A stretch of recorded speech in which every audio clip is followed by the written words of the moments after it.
აი, გონი რეკორდინგის დავიწყეთ და დავიწყოთ დღევანდელი ლექცია.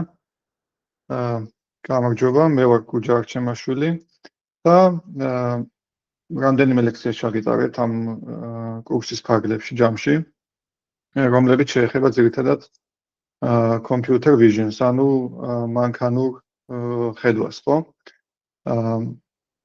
ძირითადად 4 ლექცია გვექნება ჩვენ. უშუალოდ ჩემი ექსპერტიზა არ არის მანქანური სწავლება, თუმცა რაღაც გამოცდილებები მქონია და შევეცდები, რომ ეს გამოცდილებები მაქსიმალურად გაგიზიაროთ, რომ შემდეგ უკვე ამოცანების ამოხსნაში დაგეხმაროთ, ხო? ნებისმიერ შემთხვევაში, როგორც კი კითხვა გექნებათ ნებისმიერ საკითხთან დაკავშირებული, შეგიძლიათ ეგრევე მკითხოთ, რომ გავიაროთ, დავფაროთ და რაც შეიძლება ინფორმატიული იყოს ეს ლექციები თქვენთვის. ხო.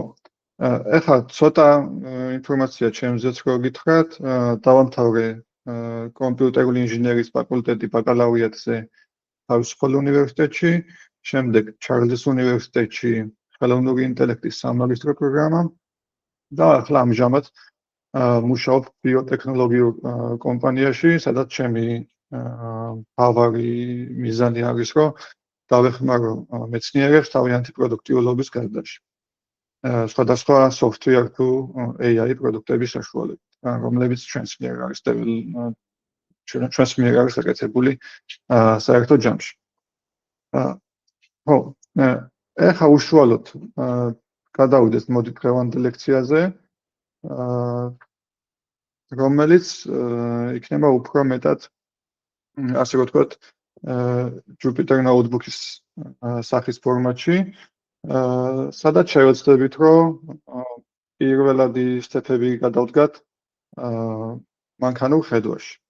ანუ შევეცდებით, რომ ვილაპარაკოთ სურათებზე, როგორ მუშავდება სურათები, რანაირი წარმოდგენა აქვს ამ სურათებს კომპიუტერში, რანაირად ხდება AI საერთოდ სურათის შინაარსს. გავაცნობთ ასევე ორ ერთ-ერთ მთავარ ბიბლიოთეკებს, რომლებიც ხშირად გამოიყენება ხოლმე ამ სურათების დამუშავებაში თუ მოდელების გაცნაში. გადავხედავთ მე უკვე ტექნიკებს, რაც შემოდის.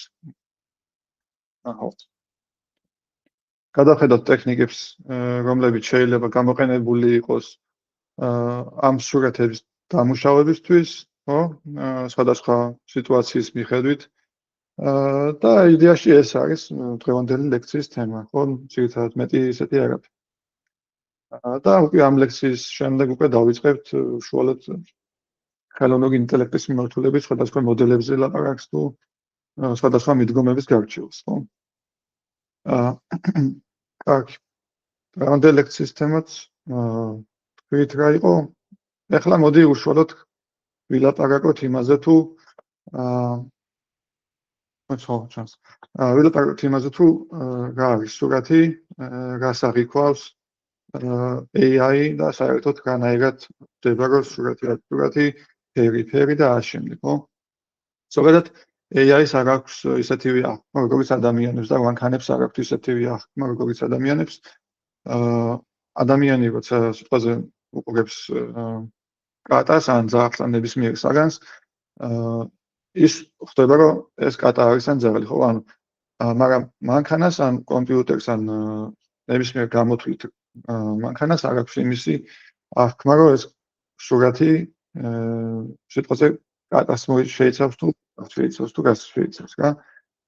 შესაბამისად, ისინი მხოლოდ რიცხვებს ხედავენ, ასე რომ ვთქვათ და ეს რიცხვები ჩვენ გვეხმარება იმისთვის, რომ ჩვენი გადაღებული სურათები თუ გენერირებული სურათები გადავიყვანოთ მანქანის ენაში, ხო? ეხლა მოდი ვილაპარაკოთ, რას ქვია ეს მანქანის ენა. ანუ ეხლა ამ შემთხვევაში უბრალოდ რაც გავაკეთეთ თავიდან იყო რომ სურათი ჩავტვირთეთ ჩვენს კომპიუტერში და უბრალოდ ეს სურათი დავხატეთ, ხო? რანაირად იხატება ეს სურათი, რანაირად აღვიქავთ, რომ აქ წითელი ფერი რომ არის, წითლად უნდა დაიხატოს და ამ შემდეგ, ხო? მოდი ახლა ამაზე ვილაპარაკოთ. ძირითად შემთხვევებში სურათი წარმოდგება როგორც სამ განზომილებიანი მატრიცა. სადაც ორი განზომილება ცალსახაა, ეს არის სიგრძე და სიგანე, ხო? ხოლო მესამე განზომილება არის ფერების განზომილება, რომლითაც ჩვენ კომპიუტერს ან მანქანას ვეუბნებით თუ რა ფერი უნდა დაიხატოს ამა თუ იმ ადგილას, ხო? მნიშვნელოვანია აქ გესმენდეს, რომ ყველა სურათი არის წერტილების ერთობლიობა, ძალიან ბევრი წერტილის ერთობლიობა და ახლა შევეცდები, რომ აი ეს სურათი მაქსიმალურად გადადებულ ფორმატში განახოთ ჩემს ეკრანზე. ხო, ეს არის მაგალითად ამ ადამიანის თვალი, მაიკ ფელპსი, თვალი, რომ სადაც არ ვიცი, ხა თქვენ კარგად ხედავთ თუ როგორი რეზოლუცია გაქვთ. თუ ხედავთ ამ წერტილებს, გამისპამეთ თუ შეიძლება სმაილიკები. თუ არ ხედავთ, შევეცდები უფრო გავალით. ხო. აი. ანუ ხედავთ, ხო, ანუ თითოეული სურათი, ასე რომ ვთქვათ, შედგება ძალიან ბევრი წერტილების ერთობლიობისგან, რა. ხოლო აი ამ წერტილზე, აი უშუალოდ აი აქ, მაგალითად რა, რომელიმე წერტილზე რა ფერი უნდა დაიხატოს, ამას, როგორც გითხარით, ძირითად შემთხვევებში, უმეტეს შემთხვევაში, ერთი ვექტორის საშუალებით ან გვინდა ვთქვათ, სამი ციფრის საშუალებით წარმოადგენს, რა.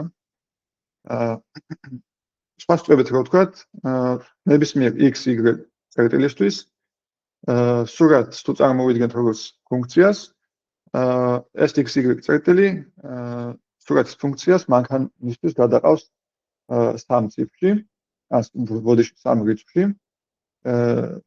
რომელიც შეესაბამება სამ ძირითად ფერს. ეს არის წითელი, მწვანე და ლურჯი. აი ამ სამი ძირითადი ფერის საშუალებით ჩვენ შეგვიძლია რომ ნებისმიერი ფერის მიღება შევძლოთ, ხო? ანუ მანქანას შეუძლია რომ ნებისმიერი ფერი დახატოს, გარემოშიც კი აი ამ სამი ფერის კომბინაციით, რას სიკაშკაშეზე დავაყენებთ, ჩვენ შეგვიძლია რომ ნებისმიერი გრადაციის ფერი მივიღოთ და შესაბამისად უკვე დავხატოთ ეს ფერი. ხო, ანუ ვასწრებთ რა ვთქვათ, სურათი წარმოდგება ძალიან ბევრი, ანუ H სამრავლებული W თალი წერტილისგან, სადაც თითოეული წერტილი თავისთავად წარმოდგება სამ რიცხვიანი ვექტორი, ხო? ხოლო როცა უკვე სურათს ამ სამი რიცხვით წარმოვადგენთ, შემდეგ უკვე ამ რიცხვებზე ჩვენ შეგვიძლია სხვადასხვა მათემატიკური ოპერაციები გავაკეთოთ, რა. მაგალითად შეგვიძლია უკვე ლინიარ ალგებრა გამოვიყენოთ თუ ტრანსფორმაციები გავუკეთოთ თუ მოდელი გავაკეთოთ. ხო, შესაბამისად.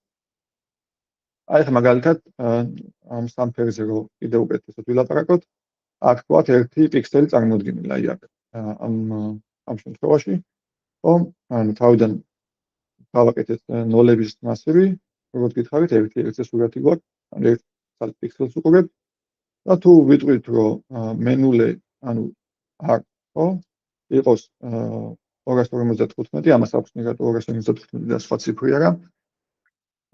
და შემდეგ დავხატავთ, გვექნება მხოლოდ წითელი ფერი. თუ გვინდა რომ იყოს მხოლოდ მწვანე, ანუ G, მწვანე ფერის შესაბამისად, მაქსიმალურად ავაკაშკაშებთ მწვანე ფერს და ამასაც დავხატავთ და მხოლოდ მწვანეს მივიღებ და ლურჯიც იგივე იქნება. ანუ სხვა ფერების მიღება რო გვინდოდეს სიტყვაზე მარტო წითლით, ხო, არის შესაბამისად წითელს ნიშნავს და მარტო მწვანით, აი ამ ორი ცალი რიცხვის კომბინაციით შეგვიძლია სხვა ფერის მიღება, ხო? მაგალითად 70 აქ რო იყოს და 100 აქ, ჩვენ მივიღებთ ყავისფერ ფერს. და ამ შემდეგ. ეხლა ვილაპარაკოთ რატო არის მაქსიმალური მნიშვნელობა 255. ამ შემთხვევაში ჩვენ ამ სურათს, ანუ ამ პიქსელს ამ შემთხვევაში ხატავთ matplotlib ბიბლიოთეკით, რომელიც ველოდება რომ ჩვენ გადავცემთ აი ამ განზომილების მატრიცას, რა. ხო? და ამ შემთხვევაში ჩვენ ვინახავთ ჩვენს ინფორმაციას uint რა ტიპის data type-ში რა. ეს სხვა სწორებით რო ვთქვათ, ეს uint რა არის ეს არის თუ იცით. int-ებზე და double-ებზე და float-ებზე წარმოდგენა თუ გაქვთ, თუ არა შემიძლია უცებ აგიხსნათ. Okay. აი, მაშინ ახლა უცებ აგიხსნით რა. ზოგადად ყველა ციფრი წარმოდგება ყველა ციფრი ამ შემთხვევაში Python-შიც კი კომპიუტერისთვის წარმოდგენილია როგორც ბიტების ერთობლიობა. ხო? ამ შემთხვევაში ბიტი არის 0-იანი ან 1-იანი, ანუ ზაბვა მოვიდა თუ არ მოვიდა კომპიუტერს რომელიღაც სეგმენტზე RAM-ში ამ შემთხვევაში, ხო? მაგალითისთვის რო ვთქვათ. და შესაბამისად ახლა აქ ჩვენ ვეუბნებით NumPy arrays, რომ ჩვენ გვჭირდება uint რა ტიპის მასივი, სადაც თითოეული მასივის ელემენტი ჩაწერილია 8 ბიტის ერთობლიობით, ანუ გვაქვს 8 უჯრე რა, ასე რომ. ხო, დაახლოებით ასე და აი ამ თითოეულში წერთ 0-იანს ან 1-იანს რა. და ამის მიხედვით ჩვენ ვიღებთ მნიშვნელობას encoding-ი, შეგვიძლია გავაკეთოთ მნიშვნელობის encoding. შეგვიძლია გავაკეთოთ მნიშვნელობის ამის მიხედვით თუ აქ რა წერია რა, ანუ 2 ბიტი ჩანაწერი არის 10 ბიტი რიცხვს რა. და რახანაც უკვე 8 ბიტი გვაქვს ინფორმაციის მაქსიმუმ, ამიტომ ჩვენ შეგვიძლია ორი ხარისხად 8 ცალი სხვადასხვა ციფრის დაწერა. uint რა ტიპის ობიექტი. რაც არის 256 ცალი. შესაბამისად 0-დან თუ ვიწყებთ, მაქსიმალური მნიშვნელობა რაც ჩაიწერება uint რა ტიპის ობიექტი არის 255 და მინიმალური 0. ნუ მეტი ამაზე მეტი რიცხვი არ ჩაიწერება. ან აქ თუ დავუწყებთ კიდე პლუს 10, ამ შემთხვევაში მექნება შავი სურათი, იმიტომ რომ 255-ის მერე 10 რახანაც დაუწერე, გამოვიდა 265 და ეგ უკვე დიდწილად თავისთავად შავ სურათს მომცემდა რა. ოკეი, ეს გადახვევა იყო. დიდად მნიშვნელოვანი არ არის. მთავარია რომ ეხლა გვესმოდეს კომპიუტერი განაერად აღიქვამს ინფორმაციას და შემდეგ უკვე AI-ს განაერად უნდა გავაგებინოთ ეს სურათების ჩანაწერი. ეხლა თქვენგან მაინტერესებს კითხვები თუ გაქვთ ნებისმიერი სახის ამასთან დაკავშირებით რომ გავიაროთ, იმიტომ რომ ძალიან მნიშვნელოვანია მე უკვე პროცესინგისთვის ამ მონაცემის. თუ გასაგები არის გამისწამეთ გულები, თუ არ გასაგები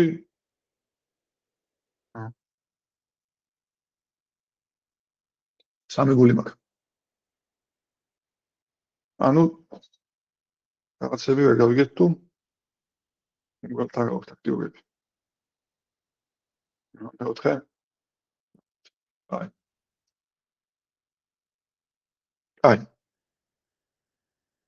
ანუ თუ კითხვა გაქვთ ამასთან დაკავშირებით, ჯობია შევცვლიდეთ ცოტა ხანი და გავიარეთ.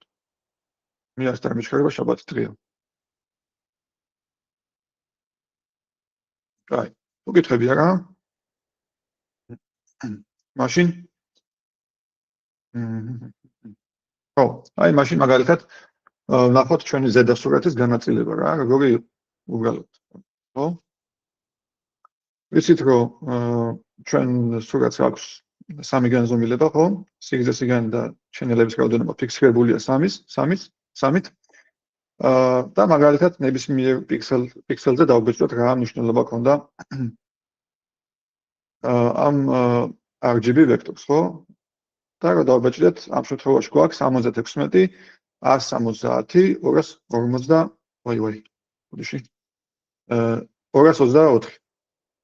და მოდი ვნახოთ ახლა ეს მნიშვნელობა რა ფერია რა? ანუ 120 პიქსელზე ვნახულობთ, ხო? ეს 120 პიქსელზე დაახლოებით სად არის? ახლა მოდი ვნახოთ.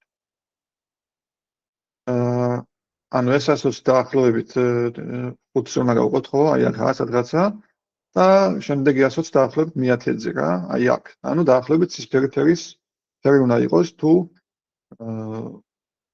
რამე არ გვატყუებს, ხო? და მოდი ახლა 1 პიქსელის გენერირება შეგვიძლია. ახლა ზუსტად რა ფერია. ხო? ანუ აქ ვინა კონდეს 76, აქ ვინა კონდეს 170 და აქ ვინა კონდეს 224. მომენტი არა. მოდან ნამდვილად დაახლოებით ის ფერი მივიღეთ, რაც სურათზე background-ის ფერია, ხო? ოკეი. კარგი. და ანუ საშუალო მნიშვნელობაც შეგვიძლია დავწეროთ აქ თითოეული channel-ის რა, წითელი საშუალო მნიშვნელობა 125-ია, მწვანის 154 და ლურჯის 164. კარგი. ეხლა რახანაც უკვე ვიცით როგორ წარმოდგება სურათი კომპიუტერში და რანაირად აღიქვამს ამას ხელოვნური ინტელექტი, ხო? რანაირად უნდა მივაწოდოთ ამას ხელოვნური ინტელექტს. მოდი უშუალოდ გადავიდეთ ახლა იმ ბიბლიოთეკებზე, რომლებიც ამ სურათის დამუშავებაში გვეხმარება. ორი ბიბლიოთეკა, რომელსაც განვიხილავთ დღეს და ალბათ ერთ-ერთი ყველაზე ფართოდ გამოყენებადი ბიბლიოთეკები არის თავისი შესაძლებლობების მიხედვით, ხო? არის OpenCV და TorchVision-ი. OpenCV არის ზოგადად კლასიკური ბიბლიოთეკა, რომელიც არის ძალიან მაღალი წარმადობის ბიბლიოთეკა და ძირითადად C++ based არის და მას უფრო გამოიყენებენ image processing-ისთვის, სხვადასხვა დამუშავებისთვის, ხო? გეომეტრიული ცვლილებებისთვის და ასე შემდეგ. ანუ ამას OpenCV-ს ძირითადად იყენებენ სურათების დამუშავებისთვის და იმისთვის, რომ ეს სურათები კარგ ფორმაში მივიდეს უკვე ამოსახსენ ამოცანასთან.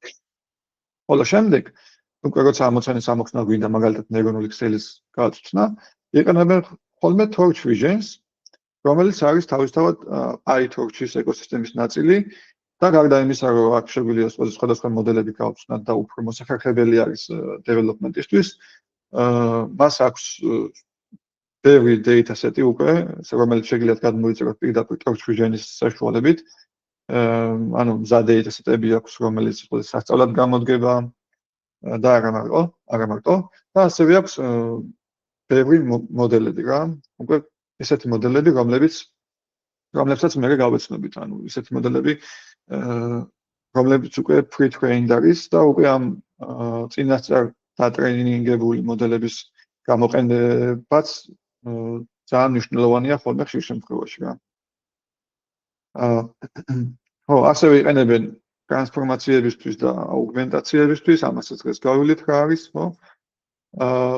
და ნუ მოკლედ ამ ორის კომბინაციით თქვენ რეალურად შეგიძლიათ მთლიანი pipeline-ის აწყობა და მთლიანად ამოცანების ამოხსნა უკვე.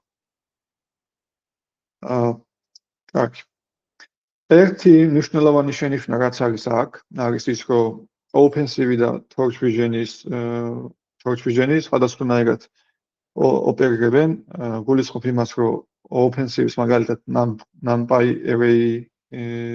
array-ს იყენებს, ხოლო TorchVision-ი PyTorch-ის ტენზორებს და ამიტომ კონვერტაცია საჭიროა ხოლმე, როცა OpenCV-ში ასე ვთქვათ, დავამუშავებთ სურათს, მაგრამ უკვე ეს უნდა გადავიყვანოთ PyTorch-ში, ხო? გარდა მაგისა, default-ად OpenCV RGB-ს მაგივრად, ანუ წითელი მწვანე ლურჯის მაგივრად იყენებს BGR-ს და ანუ channel-ების მიმდევრობა სხვადასხვანაირია რა. და ამიტომ ძალიან მნიშვნელოვანია, რომ როცა OpenCV-ში დავამუშავებთ სურათებს, მე უკვე სწორად გადავიყვანოთ PyTorch-ისთვის, რომ ნორმალურად მოხდეს ამ მოდელების ხსნა და უკეთეს შედეგები დავდოთ, ხო? ხო, აი, რასაც გულისხმობდი, ეს არის OpenCV-ს default ჩანაწერი, ხოლო TorchVision-ის ტენზორის default ჩანაწერი დაახლოებით ასე გამოიყურება. და აქ მნიშვნელოვანია რამდენიმე დეტალის ხაზგასმა, რომ ჩენელების მიმდევრობა, ოფენსივის აქ სიმაღლე, სიგანე და შეიფერს მიმდევრობას გულისხმობდი. ჩენელები, ხოლო Torch Vision-ის შემთხვევაში ჯერ გვაქვს ხშირ შემთხვევაში ჯერ გვაქვს ჩენელები, შემდეგ სიმაღლე და სიგანე, ხო? და აი ფერების განსხვავებას ხესაც გულისხმობდი, ესაა რომ PGR-ში თუ გვაქვს პირდაპირ ხატავს დაახლოებით აი ფერების ცვლილება ძალიან ცალსახე გვექნება რა. აი ახლა მაგალითად კარგად ჩანს, რომ ამ შემთხვევაში წითელი ფერი რაცა ნამდვილად აი ამ ბიჭს, ხო, ის გადასული არის უკვე ლურჯის ადგილას და პირიქით, ხო, ანუ გასული აქვს ადგილები. და ხო, ნუ ნებისმიერ შემთხვევაში ეს კონვერტაცია უნდა გავაკეთოთ ხოლმე რა. თუ PGR-ში მუშაობთ, მაგრამ უნდა გადავიყვანოთ RGB-ში, რომ რამე არ შეგვეშალოს. კარგი. ამ ბიბლიოთეკებთან დაკავშირებით კითხვები გვაქვს თუ გასაგებია ყველაფერი?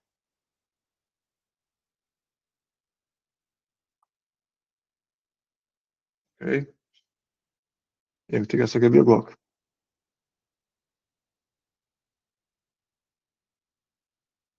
ოკეი. აი.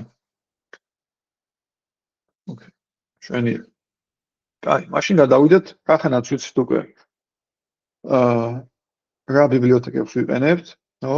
სურათი რა წარმოდგება და ამ შემდეგ გადავიდეთ ამ სურათების მიზანმიმართულ ცვლილებებზე, ხო? ანუ რა შეიძლება გავაკეთოთ იმისთვის, რომ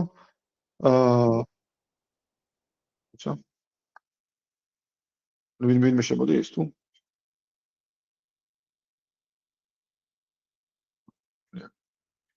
რა შეიძლება გავაკეთოთ იმისთვის, რომ ჩვენი სურათები შევცვალოთ ისე, რომ ჩვენი ამოცანის ამოხსნისთვის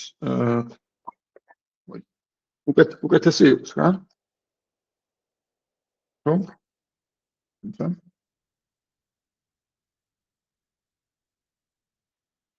აქ მთავარი იდეა მდგომარეობს იმაში, რომ ჩვენ სურათზე რაღაცა ოპერაციას ვაკეთებთ.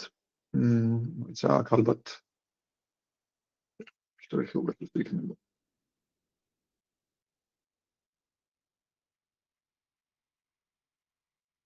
anyway, ჩვენ სურათზე რაღაცა ოპერაციას ვაკეთებთ და აი ამ ოპერაციის შეწყვილების შემდეგ ვიღებთ ახალ სურათს, რომელსაც მხოლოდ ან გეომეტრია უნდა შეცვლილი, ან რაღაც ფერი, ან რაღაც ეგეთი, მაგრამ მნიშვნელოვანი არის ის, რომ არასდროს არ უნდა დავკარგოთ ამ სურათის მნიშვნელობა და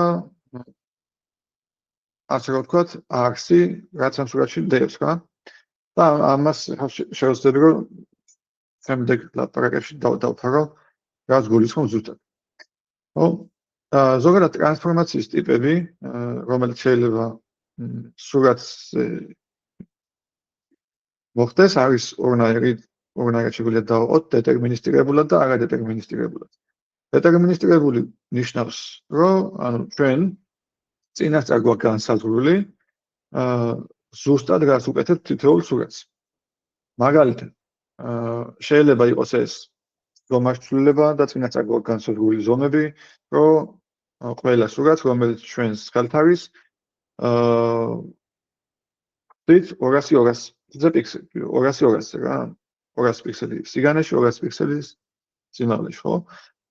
შეიძლება იყოს წინასწარ განსაზღვრული, რომ ჩვენი ყველა სურათის ციფრები რაც კი გვიწერია, უნდა იყოს 0-სა და 1 შორის მოქცეული, ან -1-სა და 1 შორის მოქცეული და გვინდა რომ დავანორმალიზიროთ, ხო, ესეც დეტერმინისტირებულია, იმიტომ რომ წინასწარ არის განსაზღვრული მთლიანი პროცესი, ხო? და ანუ ნორმალიზებაზე ვიტყვი იმას, რომ ეს უბრალოდ მიზანი არ არის, რომ ნორმალიზებული იყოს, ანუ პროსტაზე არ ვაკეთებთ. აქ მნიშვნელოვანი არის ის, რომ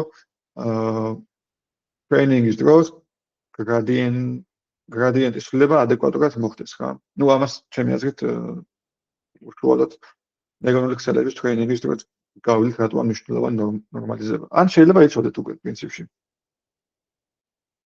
ამ ნორმალიზებას ხვდებით რატომ არის მნიშვნელოვანი? სიჩუმე. კაი. anyway, ანუ ამას გონია რომ ნეირონული ქსელების შირო დაიფაროს უკეთესი იქნება რა ეს ნორმალიზების ამბავი ან გრადიენტთან მიმართებაში. ხო, ასევე დეტერმინისტირებული ტრანსფორმაცია არის რომ ხო? ხო, ახსნას ჩვენი. ოკეი, ძალიან კაი. ხო, ახსნას ძალიან კაი. მეგო. ესე იგი, ხო, ასევე დეტერმინისტირებული ტრანსფორმაცია არის მაგალითად ის რომ შეგვიძლია სურათი ფერადიდან გადავიყვანოთ შავ თეთრში, ხო?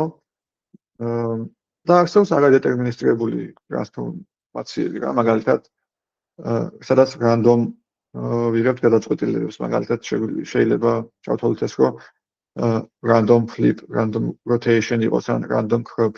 ამებსაც შევეცდები გავიარო ახლა უკვე თითოეული მათგანი დავფაროთ რა ტიპებია და რა განსხვავებებია მათ შორის. კარგი. ხო, და ესაა ძალიან მნიშვნელოვანი წესი, რომ ეს რა წერია, რომ ტრანსფორმაციის მერე ის ინფორმაცია რაც ღირებულია იდეაში უნდა დაგვრჩეს და არ უნდა დაგიკარგოს რა. და ეხლა ეგ შეგვიძლია გავიაროთ რას გულისხმობს. დავიწყოთ ზომის ცვლილებით. ზომის ცვლილება ტრანსფორმაციის ერთ-ერთი ტიპი არის იდეაში, რომელიც არის ორი სახის რა. ერთი არის პირდაპირი ზომის ცვლილება, სადაც უშუალოდ ეგრევე სურათის ზომას ვცვლით და მეორე არის ფედინგის ზომის ცვლილება რა. და ეხლა აქ სურათებზე კარგად ხედავთ თქვენ განსხვავებას, ხო?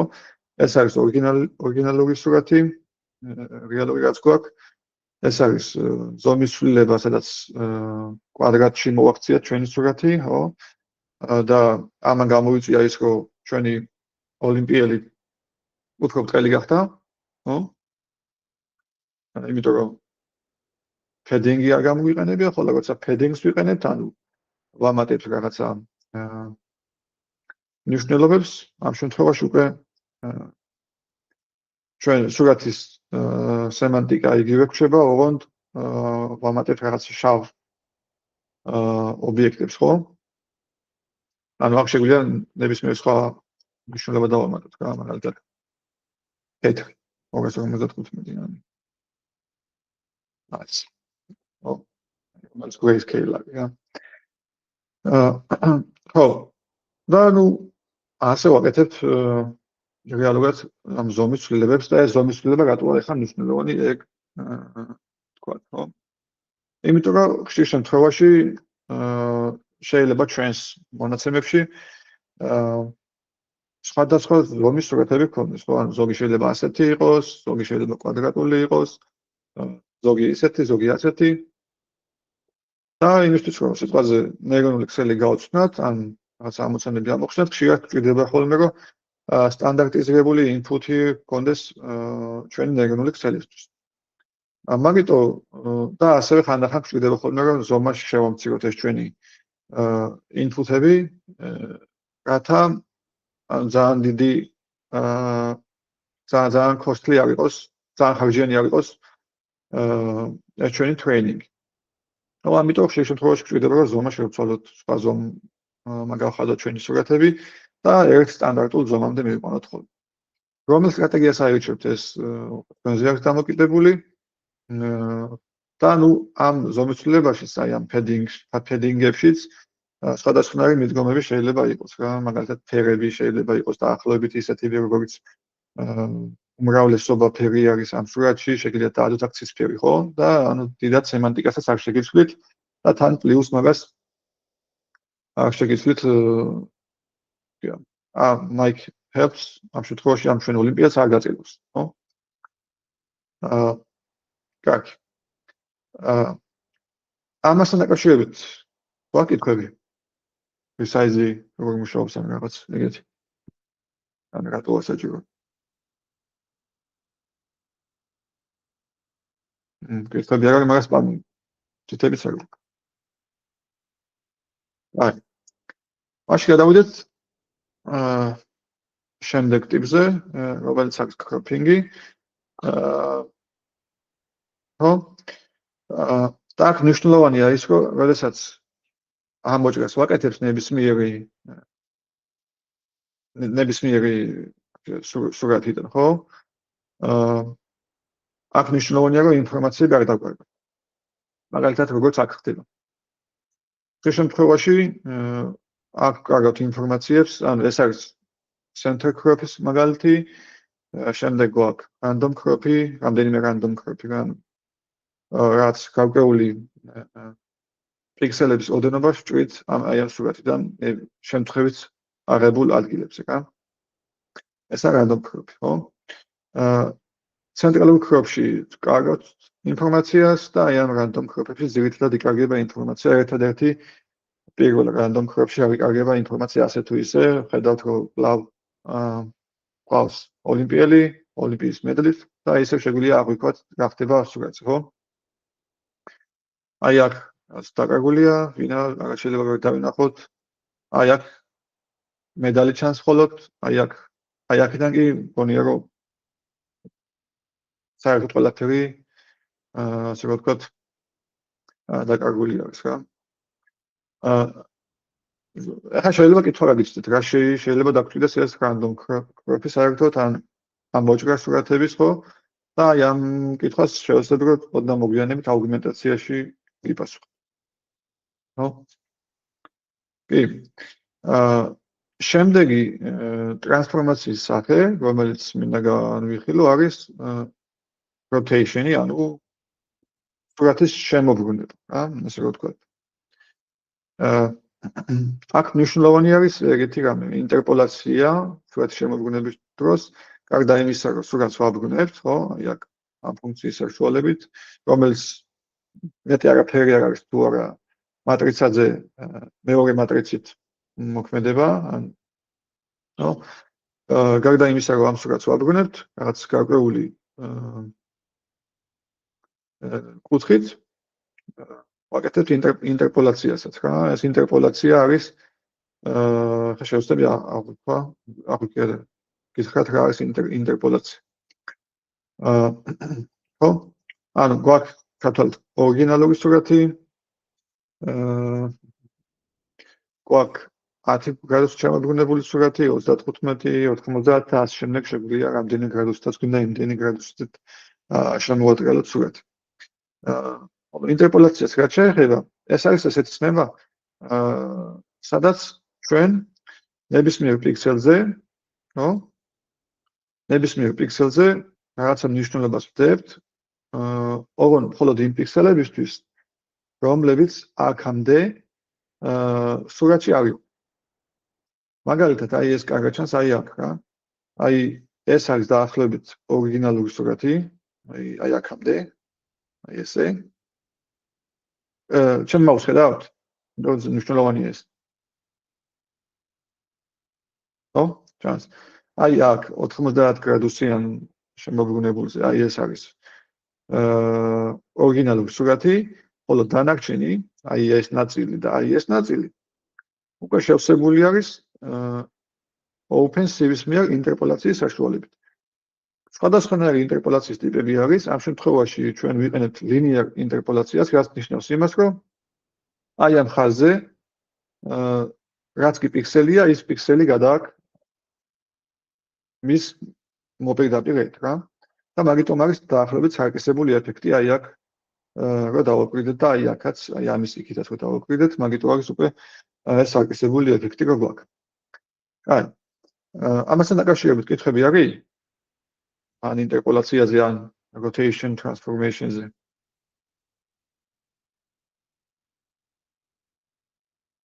არა?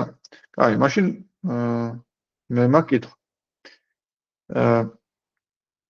თქვენი აზრით, ან თქვენ თუ შეგიძლიათ ახლა ესეთი მაგალითი მომიყვანოთ, რომ rotation-ის მერე, ანუ შემოbrunების მერე ჩვენი dataset-ის მნიშვნელობები შეიძლება გაფუჭდეს. აი, თავში რომ ვიზახდი, რომ ტრანსფორმაცია ისე უნდა გავაკეთოთ, რომ მნიშვნელობა და label გადავკარგოთ, რა. აი რომ დავთქვით, ახლა შეგვიძლია ვთქვით 1-2 წუთი, რომ სად შეიძლება, ანუ რა data set-ი შეიძლება გქონდეს ისეთი, რომ ამან, აი ამ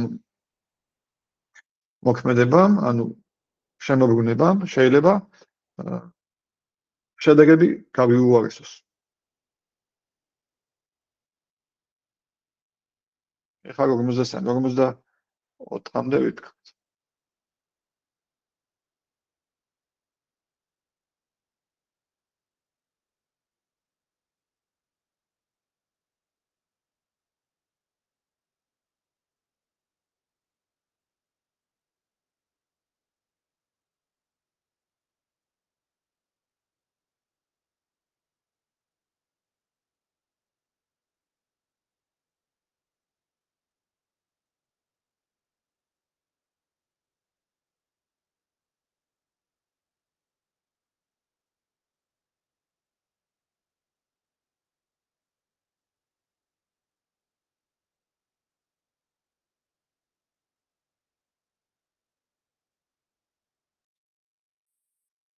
აი, suggestions მოგცემთ, ანუ ციფრებთან არის დაკავშირებული. ხო, აი, ალექსანდრემ დაწერა.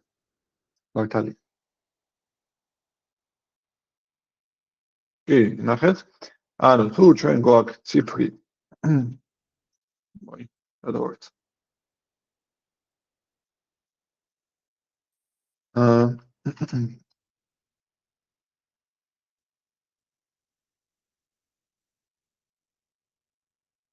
ექვსი, ხო? და ამას ეს გადავყავ 9-ში, ანუ ბოდიში ფუტოთ. თუ გვაქვს ციფრი 6, და პირიქით გვაქვს ასევე ციფრები 9, ხო, და ჩვენი მიზანი არის სიტყვაზე, რომ გავცნათ ნეირონული ქსელი NIST-ის dataset-ზე, სადაც ჩვენი მიზანი არის, რომ ეს ხელნაწერი ციფრები დეტექცია გავაკეთოთ რა. და აი ამას თუ გავაკეთებთ, ხო? მაგ შემთხვევაში შეიძლება rotations რო გავაკეთებთ, 6-იანი ციფრი რაც გქონდა dataset-ში, ის გახდეს 9-იანი და პირიქით, 9-იანი გახდეს 6-იანი, ხო? მაგრამ ლეიბლებს იგივე ვსტოვებთ. და შესაბამისად ჩვენი მოდელი დაიწყებს ზოგჯერ სწავლას 6-იანისას 9-იანად, ხოლო 9-იანისას 6-იანად, რაც რა თქმა უნდა და კაი შედეგს არ გამოიწვევს რა. შეიძლება ვთქვათ. იდეაში გააუარესებს ჩვენ შედეგებს, ხო? კაი მიგნება იყო. კარგი. და ანუ rotations რაც გავს, კიდევ არის ეგეთი flipping-ი, horizontal და vertical flipping-ი, ანუ ეს არის ჩათვალით სარკისებული ცვლილება იმისა, რაც გვაქვს. ანუ ჰორიზონტალური არის ეს, ანუ პირდაპირ ჩვენ OpenCV-ს ვიკეთებს იმას, რომ გასულეთის ორიგინალი ქონდა, ის სარკისებულად გადაიტანოს მარცხნიდან მარჯვნივ, ხო, გადახატოს პირდაპირ და ასევე ვერტიკალურადაც შეგვიძლია გავაკეთოთ, ხო? ანუ შეგვიძლია ორივე გავაკეთოთ, ანუ ჯერ ჰორიზონტალური და მერე ვერტიკალური, რაც ამის ხო, ეგეთ შეგვიძლია. ხო? კაი, ახლა მეორე კითხვა. თუ კითხვები არ არის აქ.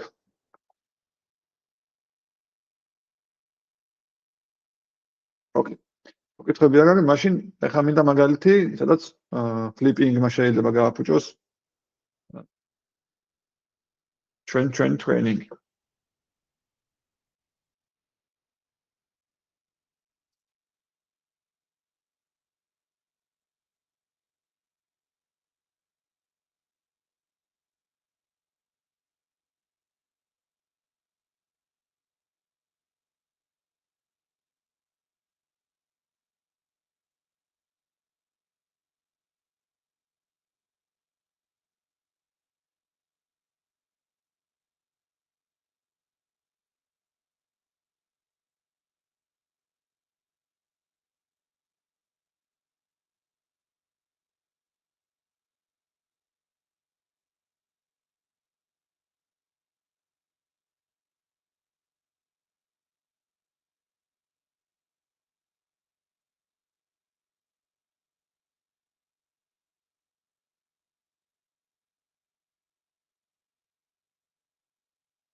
აი, suggestions მოგცემთ მაშინ.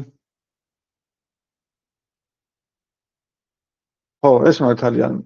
სწორად მიდიხარ ალექსანდრე. Suggestions მოგცემთ ქართულ დამწერლობაზე შეგიძლიათ იფიქროთ.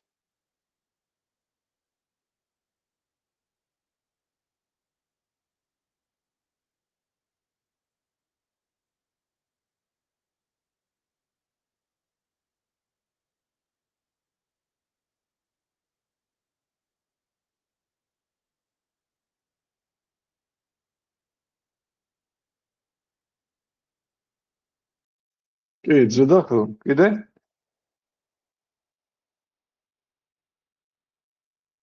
შედაწყვეტ, კი ბატონო. და ინგლისური ასოებში D და B, ხო? ანუ რაც იდეაში საარკესებულად გვაქვს, ხო? კი, მართალი. ანუ ესეთი кейსები ძალიან მნიშვნელოვანია რომ გააზრებული გქონდეს, იქამდე სანამ ტრანსფორმაციებს გავაკეთებთ რა, იმიტომ რომ იმის მაგალითად რომ დავეხმაროთ ჩვენს ტრეინინგს ან ნებისმიერ ამოცანის ამოხსნას არ გავაუარესოთ რა, იგივე ეს ვიტყოდი ან ნებისმიერ სხვა ტრანსფორმაციის როდესაც რა, ეხლა აქ მაგალითების მოფიქრება ადვილი არის პირდაპირ და მაგიტომ გავიარეთ ეს, ხო? так, ჩვენი და ესენი არის გეომეტრიული ტრანსფორმაციები, რაც დავფარეთ ახლა. გარდა გეომეტრიული ტრანსფორმაციებისა, გვაქვს ასევე ფერის ტრანსფორმაციები შეგვიძლია დავარქვათ რა. ხო, რა თქმა უნდა.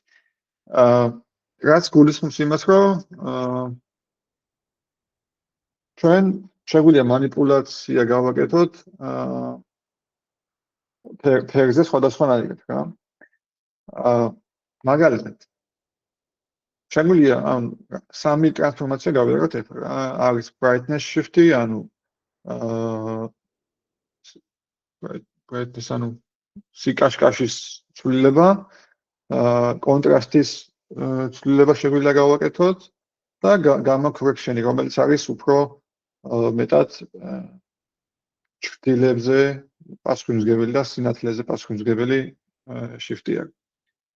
და ეს სხვა არაფერი არ არის, თუ არა ჩვეულებრივი მათემატიკური ოპერაციები, ძალიან მარტივი მათემატიკური ოპერაციები იმ სამცალ მატრიცაზე, რომელიც გვაქვს, ხო? ან სამჩენელიან მატრიცაზე, ან სამგანზომილებიან მატრიცაზე, brightness shift-ი თუ გინდა გავაკეთოთ.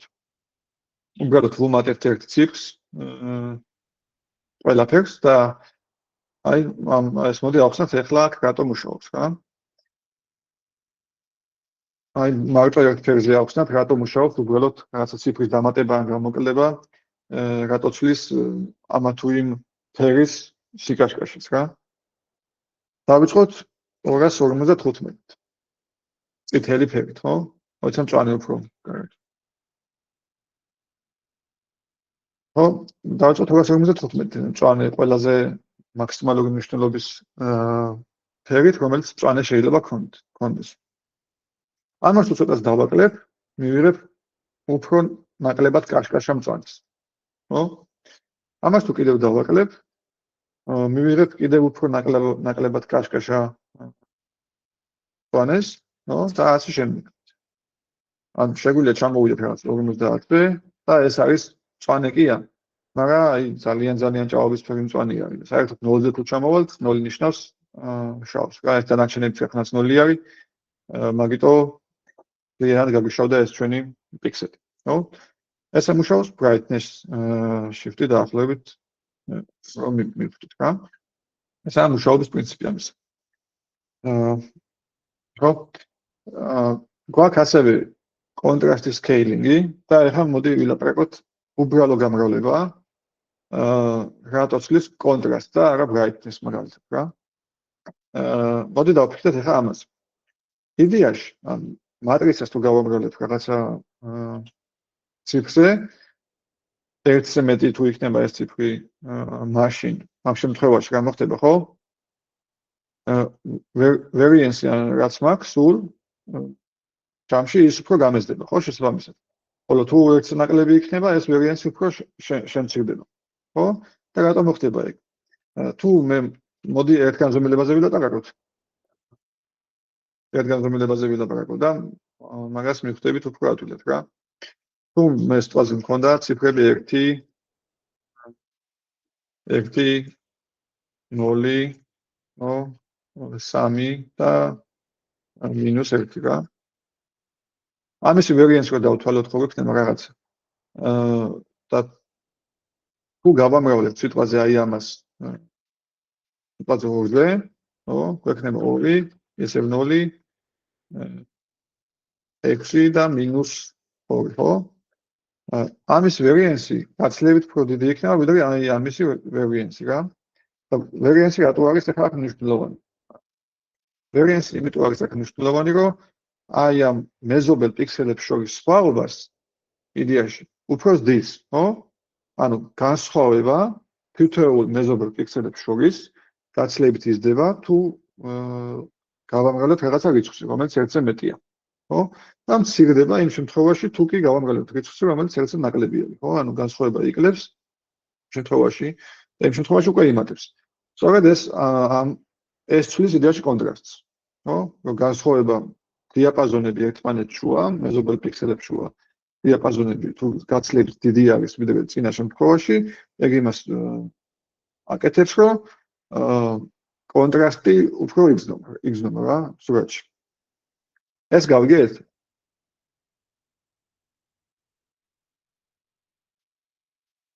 ოკეი. ორმა ადამიანმა გაიგო? თუ ისა კიდე აქვს ამას.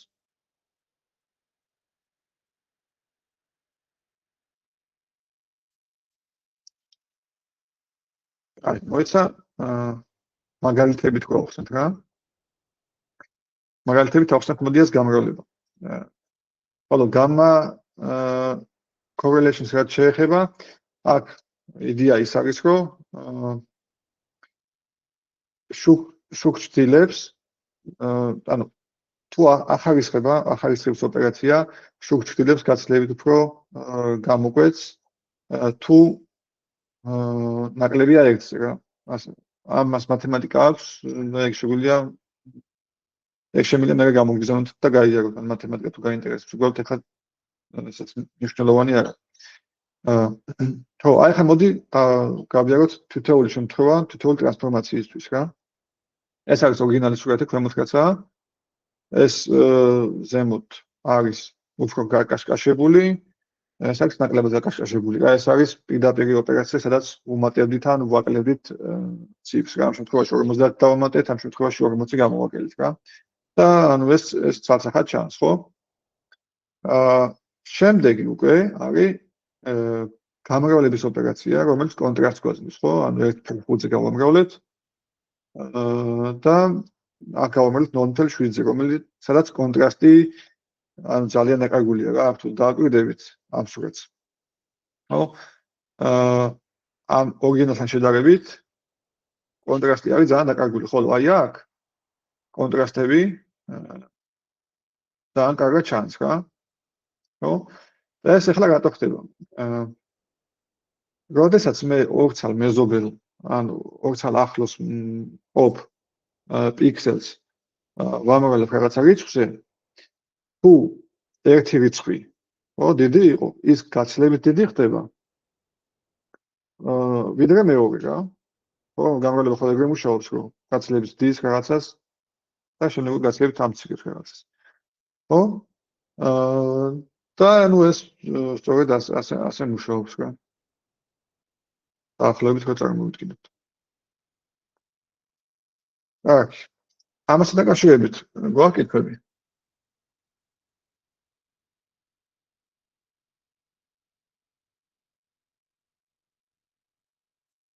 აი. კითხვები არ გვაქვს ტრანსფორმაციებზე.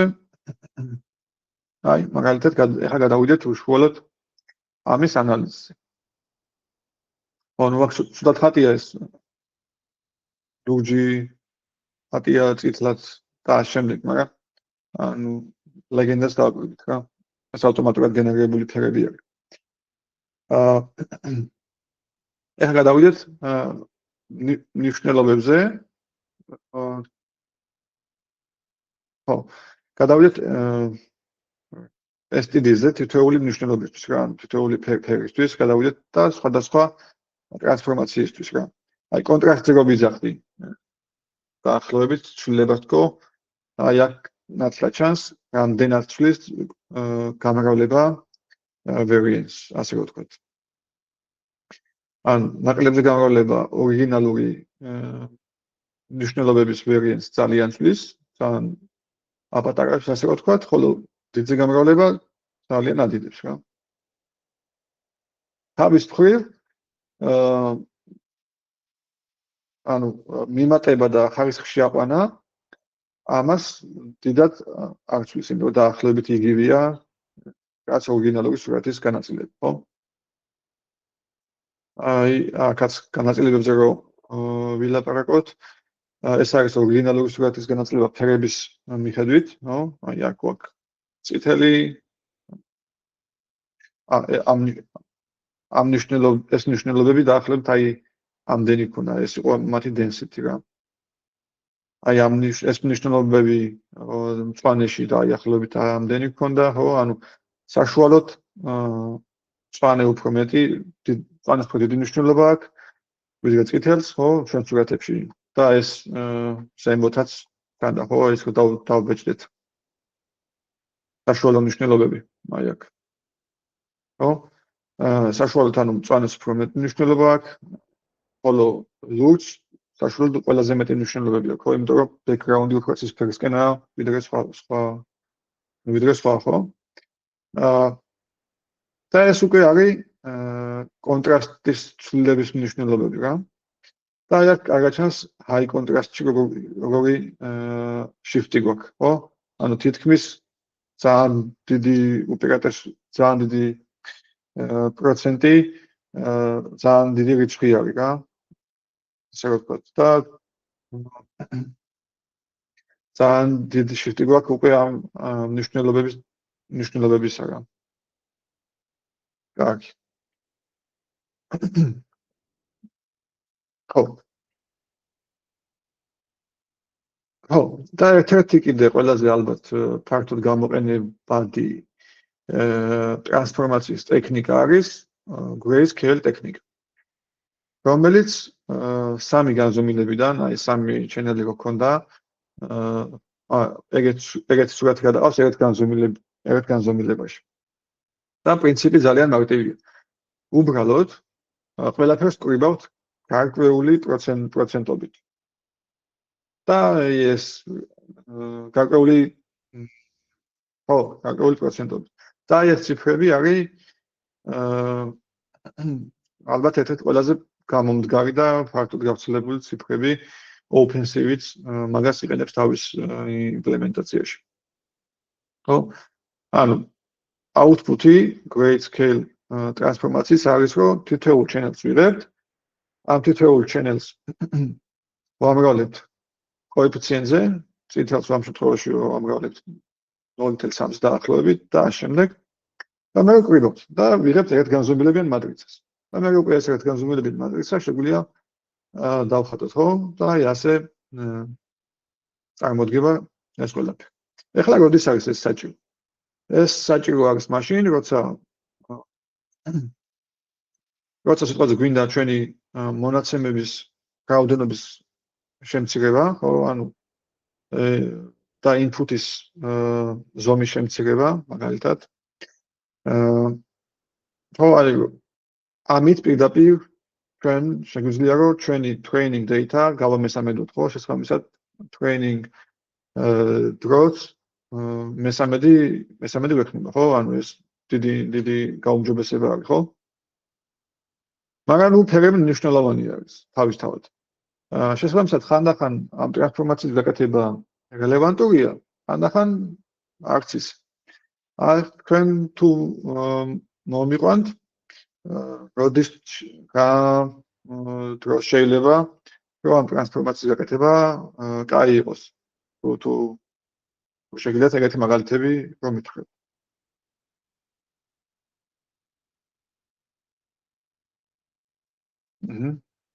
კიდე აი უფრო ინტუიტიური რა შეიძლება იყოს რა.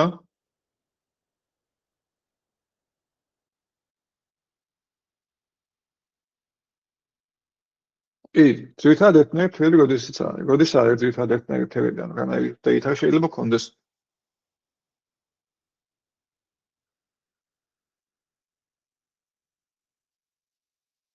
რა ამოცანა შეიძლება ხსნიდეთ აი სხვაზე. ან ბევრი ამოცანის მოფიქრება შეიძლება, სადაც ფრთები ერთნაირია.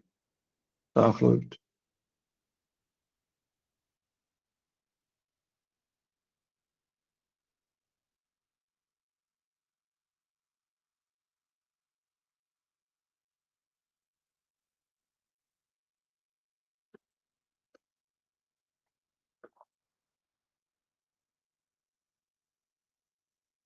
მაგალითად აქ ხო? რა თუ გვაქვს რაღაც X-ray სურათები, ხო? რომელიც იდეაში სულ ორი ფერია, მე ბევრ ფერს მაინც ვერ ვხედავ. რა შეგვიძლია ამის სამნაზომელებიანი მატრიცების აგება და იმაზე ოპერაციების გაკეთება და იმაზე ტრეინინგი რაც შეგვიძლია დავმეფოთ, ხო? და ნუ სხვა მსგავს ამოცანებში.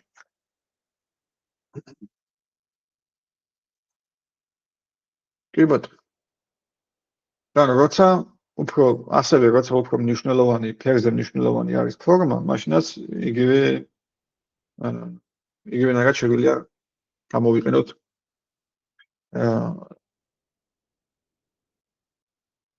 ჩვენი grayscale ტრანსფორმაცია, ხო? და ნუ განაწილებაც ესეთია რა. დაახლოებით რომ 150-იანი განაწილება ცალკე გვაქვს, დაახლოებით 200-იანი განაწილებაშიც გვაქვს რაღაცა პიკი და აი ეს რამეს ხო არ გავს. აი ამ სამივე განაწილებას ხო არ გავს, აქ ცალკე ხო ქონა განაწილებული სამივე ფერი. როგორც ხედავთ, რაღაცა ინფორმაცია, რომელიც ამ შემთხვევაში არის მწვანის და ლურჯის ინფორმაციები, ისევ შენახული არის, ხო? აქ ამ განაწილებაში დაახლოებით პიკები იმავე მნიშვნელობებზე გვაქვს, რომ სადაც ქონა პიკები მწვანის და ლურჯის შემთხვევაში ცალკე რა. და წითელი ასეთ ისე ჩაიღლება, ხო? ანუ აქ წითელს დიდად ვერ აღვიქოთ აქ. რაღაცა მნიშვნელობები კი აქ მხარეს ქონა რა, წითელს მნიშვნელობები თუ კარგად გახსოვთ. მაგრამ მაინც ჩაკარგული არის. ეცა, ხო? აი აქ, ხო, ესეთ განაწილება ქონდა. ეს იყო მწვანის განაწილების პიკი ქონა, აქ ქონა ლურჯის განაწილების პიკი, ხოლო აქ წითლის განაწილების პიკი, ოღონდ ეს წითელის მნიშვნელობები დიდად ბევრი არ იყო რა. და შესაბამისად ეგ პიკები აქაც შემოგჩა. ანუ ინფორმაცია დაგვიკარგა, მაგრამ ძალიან ბევრი ინფორმაციაც არ დაკარგულა ამ გადაცემაში, ხო? აი, ანუ შეგვიძლია ვთქვათ, რომ ნორმალური ტრანსფორმაცია არის რა, იმიტომ რომ მიუხედავად ინფორმაციის გამესადმებისა, მაინც ინფორმატიული არის ეს ჩვენი სურათიც და მაინც განაწილებაც ამასო გეუბნება, ხო? აი, და ხან ტრანსფორმაციებზე რაიმე სახის კითხვები ხო არ გაქვთ, რომელიც შეგვიძლია გავიაროთ და დავფაროთ?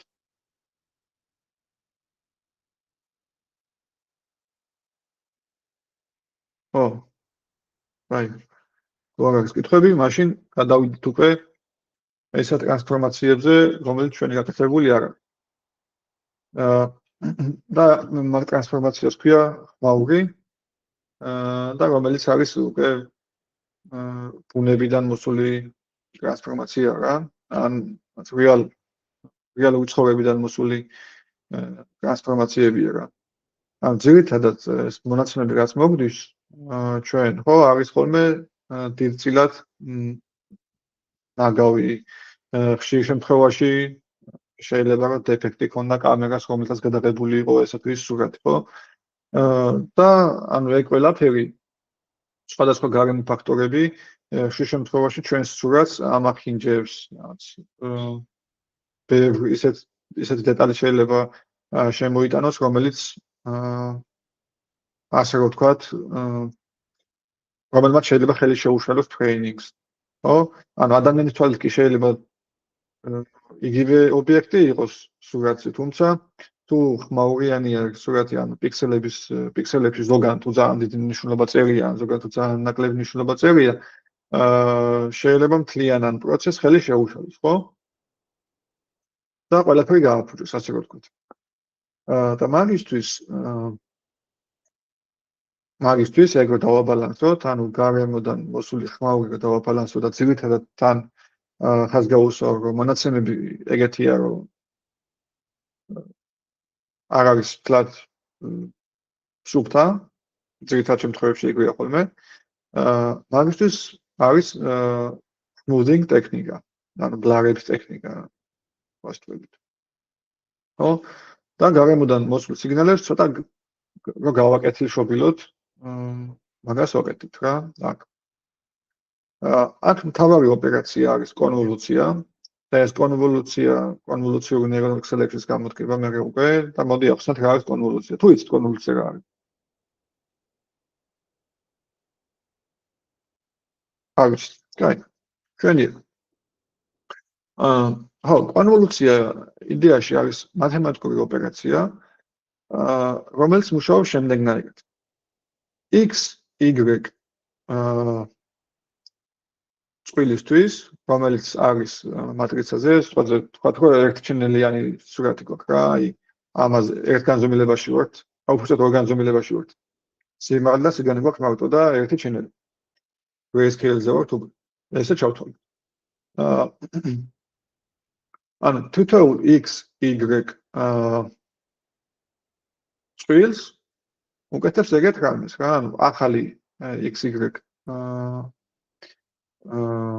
პოზიციისთვის შემავალი input სურათისთვის ეგეთ ნიშნულებას წერს, რომ გარშემო შემოულის ყველა მეზობელს და თავისთავსაც და რაღაცა kernel ფუნქციაზე გაამრავლებს და dot products აიღებს. ნუ ეხლა ეს რაც გულისხმობს, რომ თითოეულ elements ამ kernel ფუნქციის ზომის მიხედვით, რომელიც ამ ილუსტრირებულ მაგალითში არის 3, ხო? და ეს kernel-ის ფუნქცია ფიქსირებული არის ახლა ამ შემთხვევაში, ასე. თითოეული მეზობლისთვის element გაამრავლებს აი ამ kernel ფუნქციის ნიშნულობებზე და შეკრიბებს, ხო? ანუ თუ სიტყვაზე ჩვენი x, y არის 1 ამ შემთხვევაში 1 პოზიციაზე დგას, ამ შემთხვევაში არის 3-იანი. კონვოლუცია რო გავაკეთო მე აი ამ 3 მატრიცისა, აი ამ 3 პოზიციისთვის, მე უნდა დავთვალო ეგეთი რამე. ეს თუ არის ჩემი kernel-ის ფუნქცია, მე ვაკეთებ ესეთ манипуляციას, რომ თითოეულ ამ 3-яნის თითოეულ მეზობელს, ხო? ამ შემთხვევაში ესენი არიან ამ 3-яნის მეზობლები, ვიღებ და მის შესაბამის kernel-ის ფუნქციის, kernel-ის მატრიცის წევრზე ვამრავლებ, ხო? ამ შემთხვევაში 5-იანი გამრავლდება -1-ზე, 2-იანი გამრავლდება 0-ზე, 6-იანი გამრავლდება 1-ზე, 4-იანი გამრავლდება 2-ზე და ასე შემდეგ. და ეს ყველაფერი შეიკრიბება. და მივიღებთ 5-იანი. ამ შემთხვევაში, ხო? ეს არის მათემატიკური ოპერაცია, რომელსაც შეგვიძლია კონვოლუცია დავარქვათ, რა.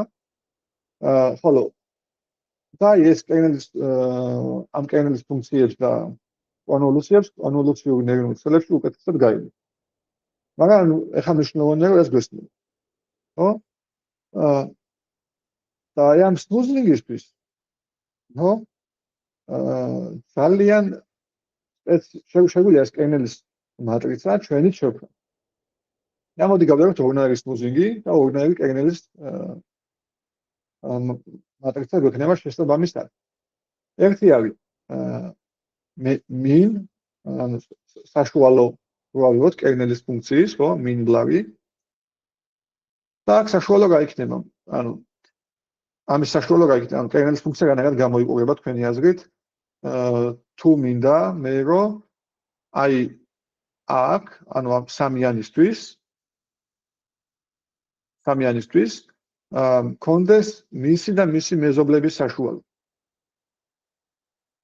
საშუალო ნიშნულობა ჩავწიროთ რა, დაახლოებით რა უნდა იყოს აქ kernel-ის ფუნქციაში ციფრები. აბა ამას ვინც მეტყვის გენიოსი იქნება.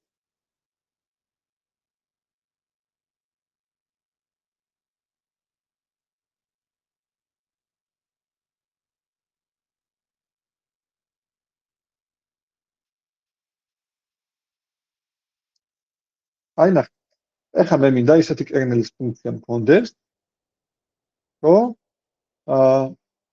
აი ამას რომ მოვდებ, აი ამ მატრიცას, აი აქ, სამიანისთვის, აი ამ ობიექტისთვის, აქ ჩაიწეროს სამიანის და მის მეზობლების საშუალება.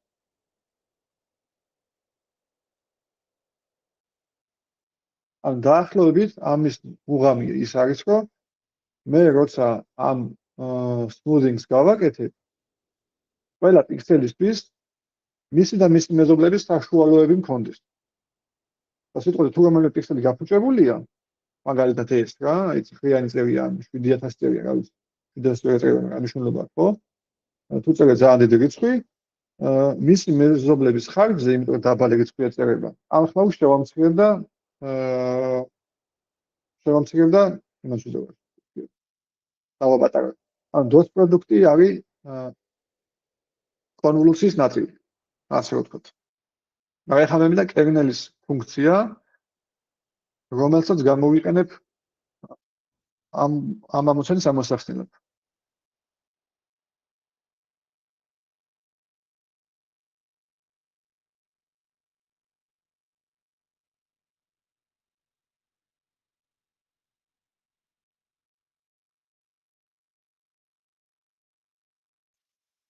მაშინ მე ვიტყვი, ანუ ეს კერნელის ფუნქცია ამ შემთხვევაში მარტივია, მარტივი რა, ანუ ერთნაირია რა და ნიშნავს გულისხმობს იმას, რომ ყველა ელემენტზე თუ სიტყვაზე ცხრიანი კერნელის ფუნქცია მაქვს, ხო? უნდა ეწეროს აი ამ ცხრიანის საშუალო რა. სხვა სიტყვებით რო ვთქვა, კერნელ min უნდა ეწეროს ყველგან. ისა აი განახოთ რა არის ეს მნიშვნელობა. ხო? ამ შემთხვევაში ან 0-დან 1-მდე გვაქვს, ტენზორში რახანაც გვაქვს. და ანუ თითოეული ციფრი, ხო?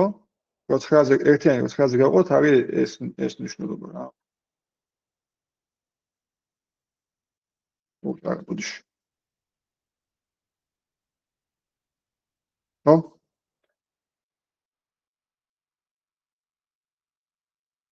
ესა კერნელ min, ანუ აჯამული და მე გაყოფილი ბუდიში.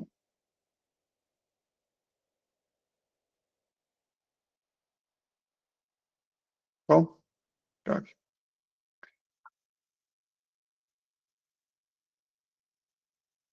ხო, ეხლა მოდი ნახოთ რანაირად მუშაობს.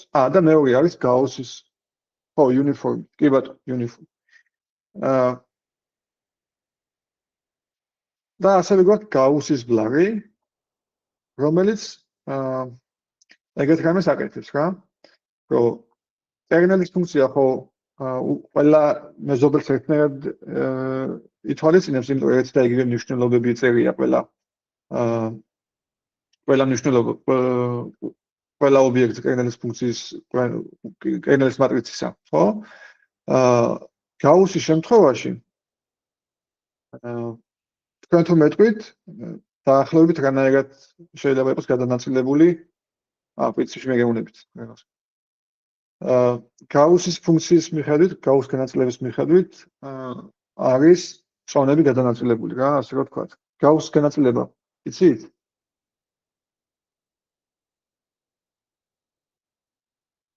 ჩვენი ინფორმაციის გაუსის ვინდოუს არის დაახლოებით ასეთი რა. და ნიშნავს იმას, რომ ცენტრზე გააჩნია სად გვაქვს ეს ცენტრი, არის მაქსიმალური მნიშვნელობა და მე გვერდებზე ნელ-ნელა მცირდება რა. და აი ესევე იქნება აი ამ შემთხვევაში ცენტრში იქნება უფრო დიდი მნიშვნელობა და შემდეგ უკვე მეზობლების შორის მიხედვით ამ კერნელის ფუნქციის ამ კერნელის მატრიცის მნიშვნელობების იკლებს შესაბამისად რა. და ახლა ეს რატოა კაი? იმიტომ რომ უფრო მეტად ამ შემთხვევაში ახლო მდებარე მეზობლებს გაითვალისწინებს, ეს კერნელის ფუნქცია, ხოლო უფრო შორეულ მეზობლებს შედარებით უგულებელ ყოფს. ამას ხვდებით რატოა ესე?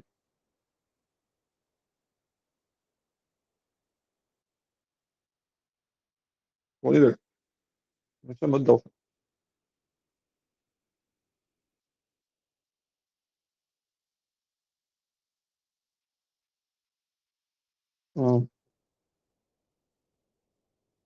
და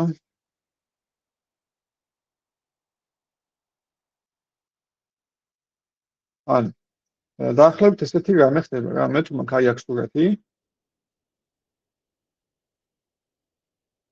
ხო? ესეთი სურათი თუ მაგ, ხო? და აი სიტყვაზე აი ეს ჩემი ერთ ცალი წერტილი, აი აქ, აი ეს პიქსელი არის გაფუჭებული რა. მე როდესაც გაუსის მაგალ კერნელის ფუნქცია მაქვს, განაწილება არის ესეთი, რომ კერნელის ფუნქცია რახანა, ой, ოდიში.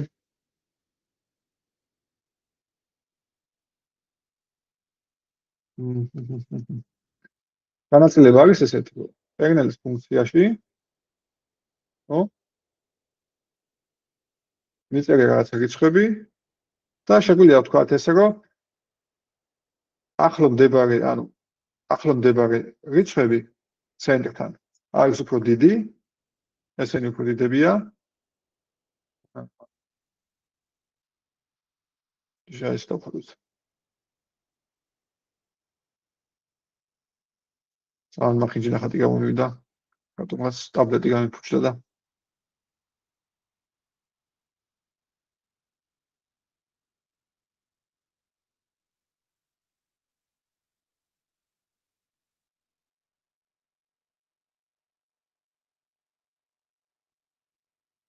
აი ეს თუ არის ცენტრი, აი ამ ცენტრთან მდებარე პიქსელები უფრო დიდი მნიშვნელობის არის, აი ესენი.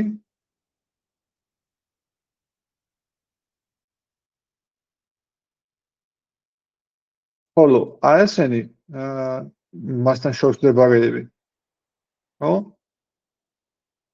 შედარებით უფრო პატარა მნიშვნელობის არის, ხო? შესაბამისად, მე როდესაც ახალ აუთპუტს ვიღებ, ეს აუთპუტი მოდი აქ იყოს რა. აი ამ ჩემი სამიზნე ობიექტისთვის, ჩემი სამიზნე პიქსელისთვის, როდესაც მე აი ამ კერნელის ფუნქციას მოვდებ ამ მატრიცას, ხო, ამას აქ. აქ რომელი პიქსელებიც მყავს, აი ესენი. აი ამათი წვლილი უფრო მეტი იქნება აუთპუტში, ხო? იმიტომ რომ კერნელის ფუნქციაში აი აქ ესენი ამათ უფრო დიდი მნიშვნელობები აქვს, ვიდრე დანარჩენებს, ხო? ანუ ამებს უფრო ნაკლები მნიშვნელობა აქვს. ნაკლები მნიშვნელობები აქვს. ესენი მოდი სხვა ფერით დავხატო. ესენი ისე ლურჯით დავხატო. ამებს ახანაც უფრო ნაკლები მნიშვნელობები აქვს კერნელის ფუნქციაში. ეს ამაზე რომ გამრავლდება, უფრო ნაკლებ რიცხვს მომცემს, ანუ ამისი წვლილი საბოლოო ჯამში უფრო ნაკლები იქნება, ვიდრე აი ამისი, ხო? იმიტომ რომ ეს რიცხვი, აქ რა წერია, უფრო დიდია. ეს გავიგეთ?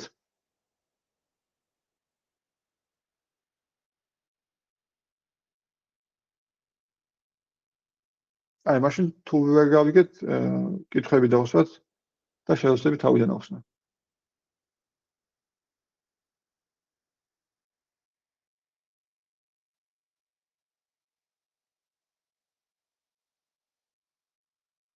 აი, დანარჩენებისთვის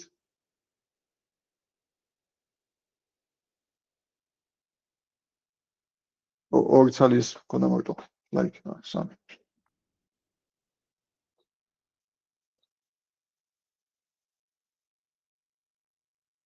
აი, თუ კითხვები გაქვთ, დამისვით თუ არა და გავაგრძელებ.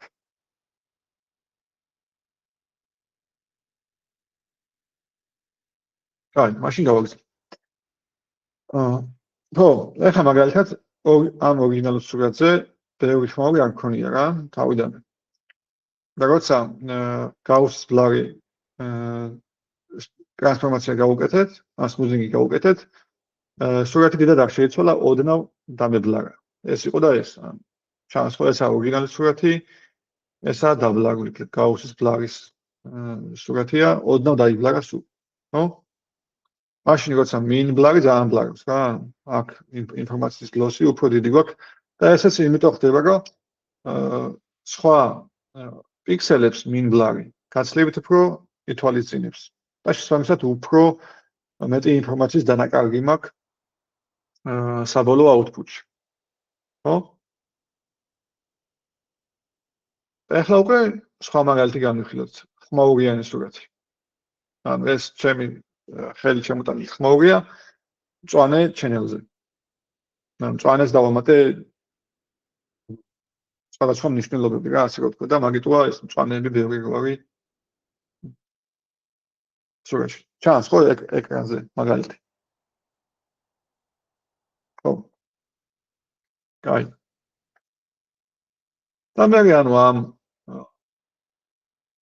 პაუზე გავაკეთეთ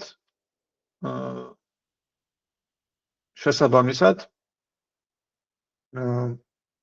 smoothing-ი ასევე გავუსვით და მედიანით რა. ესა მედიანი smoothing მოდის. შემდეგი უკვე. და როგორც ხედავთ, ანუ ეს ხმაური ჩაახშო, ასე თუ ისე. და ასე თუ ისე იგივე სურათი მივიღეთ, რაც თავში გქონდა. ამ ხმაურზეც კი ხედავთ სურათში რა არის, თუმცა მანქანური სწავლებისთვის ძალიან ცუდი არის რა. იმიტომ რომ ზოგი მნიშვნელობა ძალიან დიდია და შესაბამისად ამან შეიძლება გამოიწვიოს ის, რომ სწრაფად ვერ ისწავლოს შენმა მოდელები. ხო, აი, მოიცა განაწილებას ხო შევხედოთ.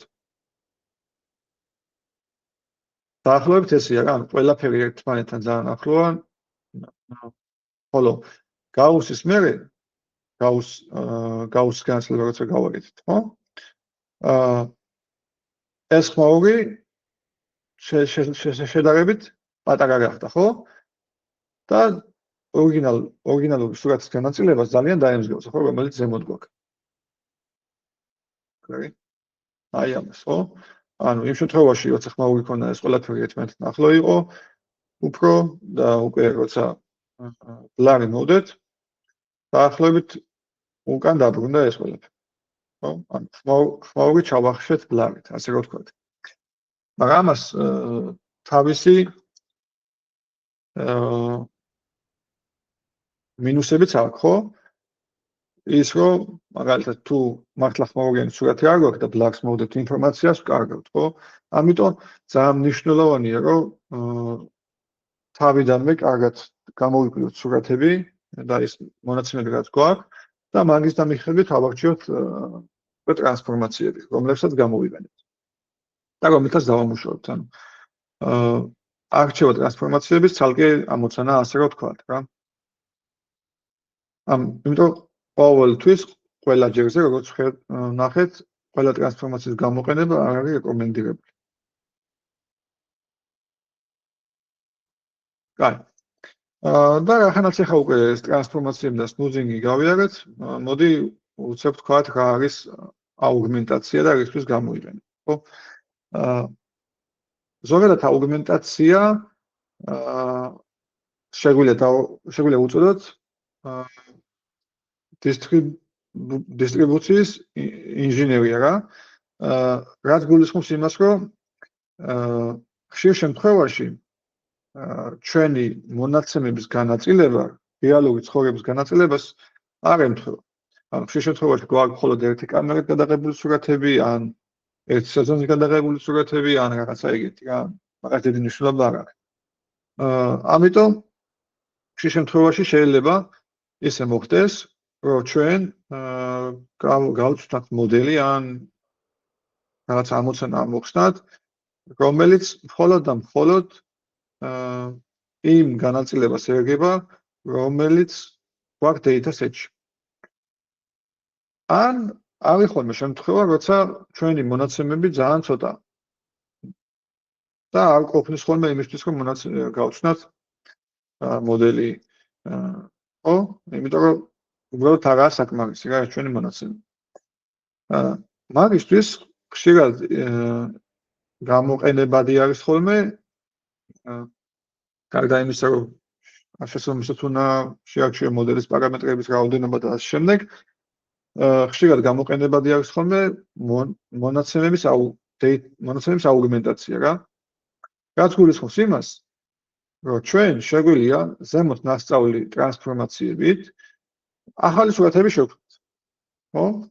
ანუ შეგვიძლია სურათი ავიღოთ, შემოვაბრუნოთ, თუ შემოbrunებადია და გვექნება ახალი სურათი ჩვენ dataset-ში და ორივეს გამოვიყენებთ. ანუ რატო ეს პრობლემა ხო არ არის? ანუ ერთ და იგივე ოლიმპიელ თუ ცნით სიტყვაზე ოლიმპიელების სახელების ამოცნობაზე ჩვენ მოდელს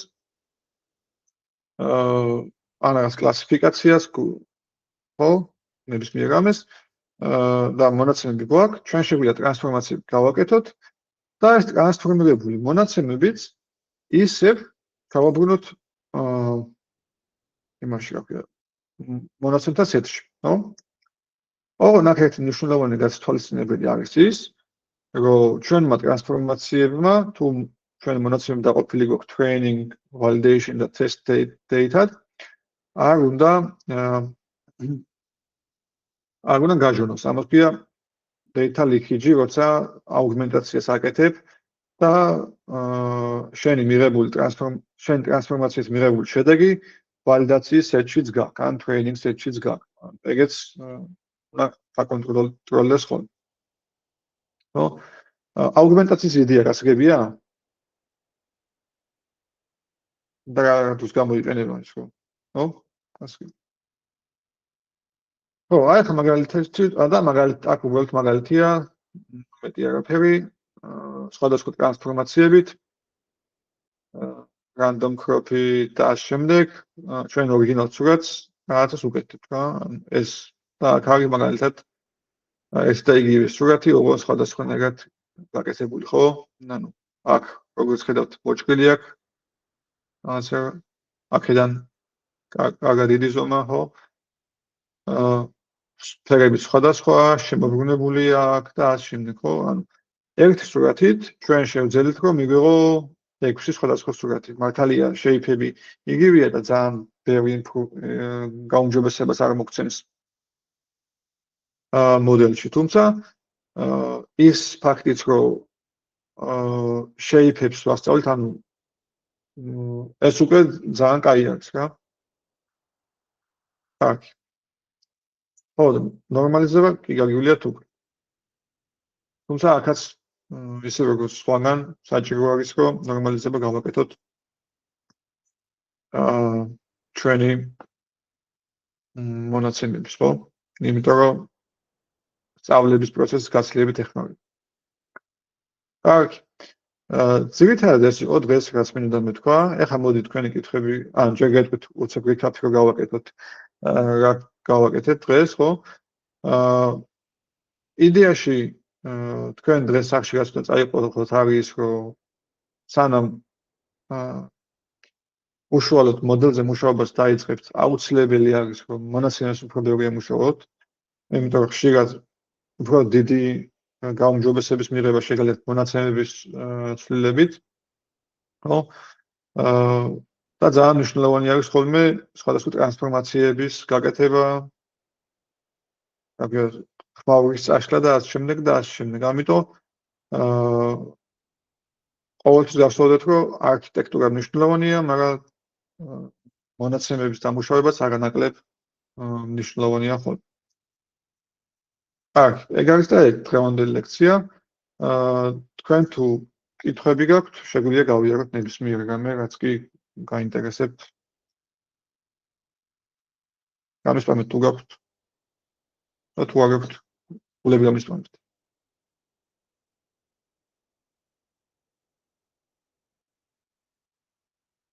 აი. მაშინ თუ კითხვები არ არის, დღეისათვის სულ ეს იყო recordings. How to show?